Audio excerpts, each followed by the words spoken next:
The unhappiest people in this world are those who care the most about what other people think. See Joy Belsey. Like bricks. One achievement on top of another. Job. Money. Being useful. Being impressive. Being needed. And I really believed that if I lost those things, I'd lose me. Which is terrifying, by the way. Because that means your sense of self has a return policy. I didn't call it insecurity. I called it drive. I didn't call it fear. I called it ambition. Funny how fear gets rebranded when it performs well.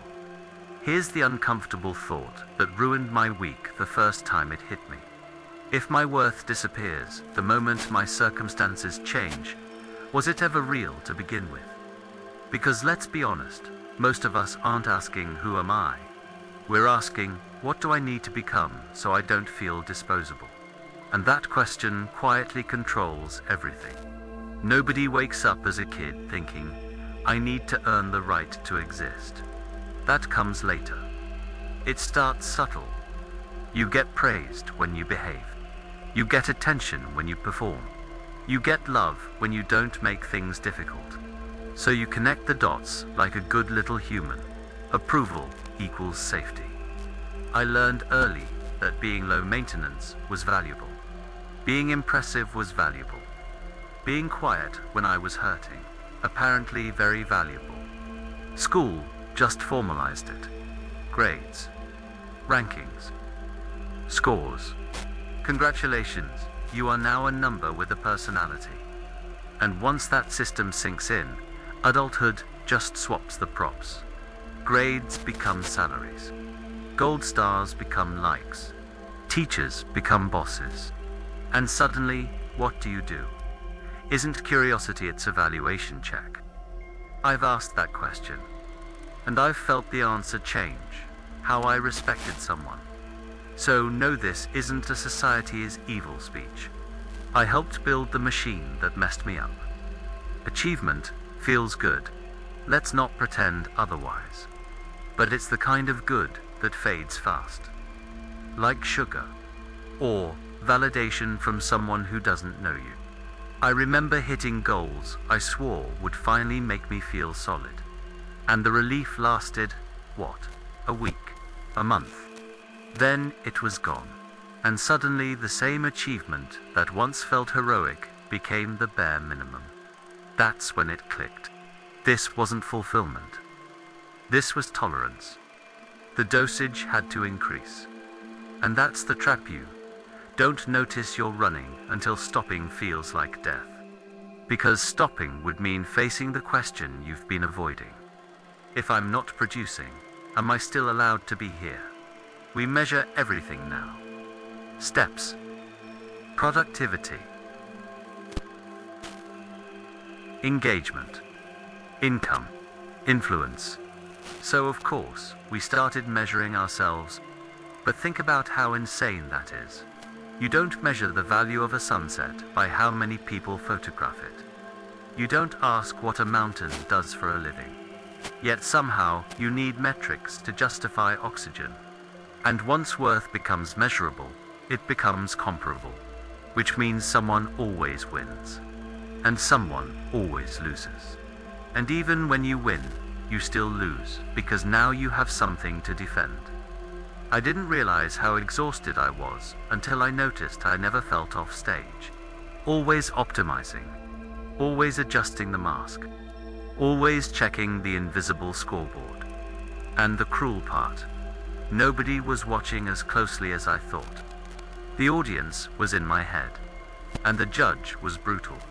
When things fell apart for me, a plan collapsing, a rejection, a setback, it didn't just hurt. It invalidated me. That's when I realized the problem wasn't the failure. It was what failure meant. It meant I was less worthy, less respectable, less human, which is ridiculous. But emotionally, it felt airtight. That's what happens when your worth is conditional. Every loss becomes an identity crisis. You start confusing events with verdicts. The shift didn't come from confidence.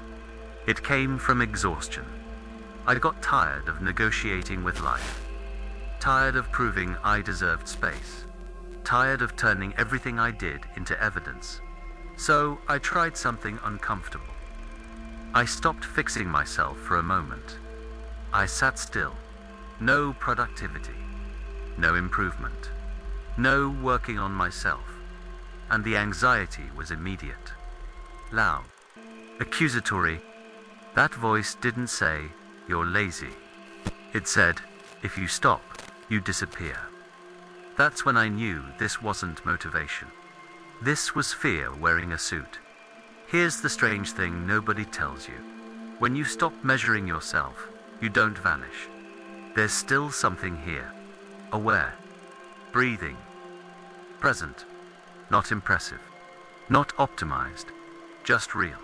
And that's unsettling, because it means worth was never something I was supposed to build. It was something I buried under conditions. I didn't need higher self. I needed fewer rules. Let me be clear, I still fall into the trap. Praise still hooks me. Criticism still stings more than it should. But now I notice it. Now I can say, oh, there's the part of me that thinks love is earned. And that pause, that tiny gap, changes everything. Because when worth stops being a project, life stops feeling like a test. So here's the question I'm still wrestling with. Who are you when there's nothing to prove? Not hypothetically, not spiritually, practically, on a random Tuesday, when nobody's clapping, when nothing impressive is happening. If that version of you isn't allowed to exist, no achievement will ever save you. If this reflection landed somewhere uncomfortable or familiar, I'd genuinely like to hear your perspective. When was the first time you realized your worth felt conditional? Or do you still feel like it is? Share your thoughts in the comments. And if this video gave you language for something you felt but never named, you can like the video and subscribe to the channel, only if it actually meant something to you. Not because you should, but because it was real